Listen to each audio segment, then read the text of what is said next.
Here in Geneva, the Reformers' Wall commemorates the role that this city played in the Protestant Reformation. The city became a refuge for many of the hunted reformers of Western Europe.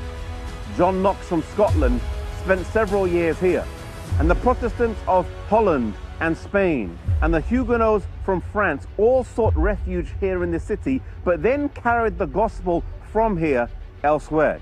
Indeed, this city has often been referred to as the Protestant Rome.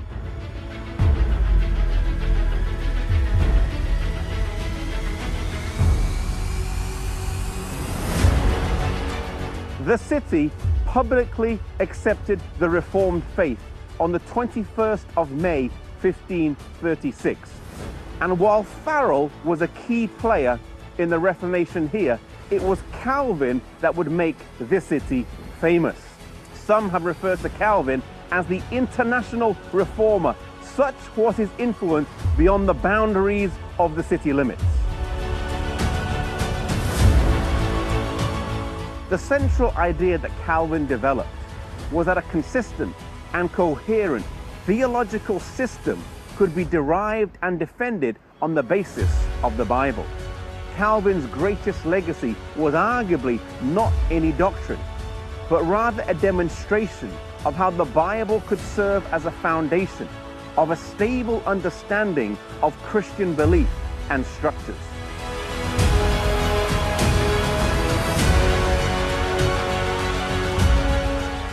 Another key thing that Calvin did for this city was founding the University of Geneva in 1559. Calvin had a huge sway of influence over the notable men and women of that time in the 1600s. His influence spread to England, Scotland, France, Germany. It was far-reaching.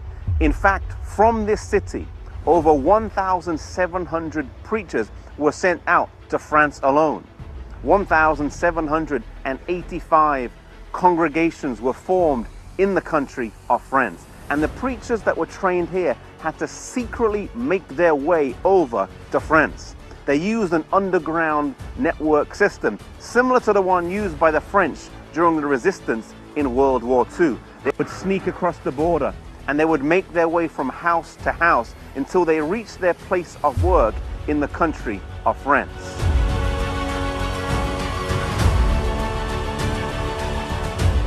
One of the greatest things to happen here in Geneva was the publishing of the Geneva Bible, the first English version that had numbered verses in it. The theme of the Reformation here in Geneva was post tenebrax lux, meaning after darkness light.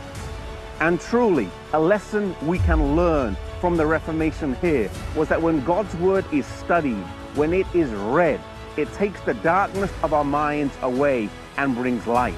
May we study God's word. May we spend time in God's word, that the darkness of our minds may be removed by the light of God's word.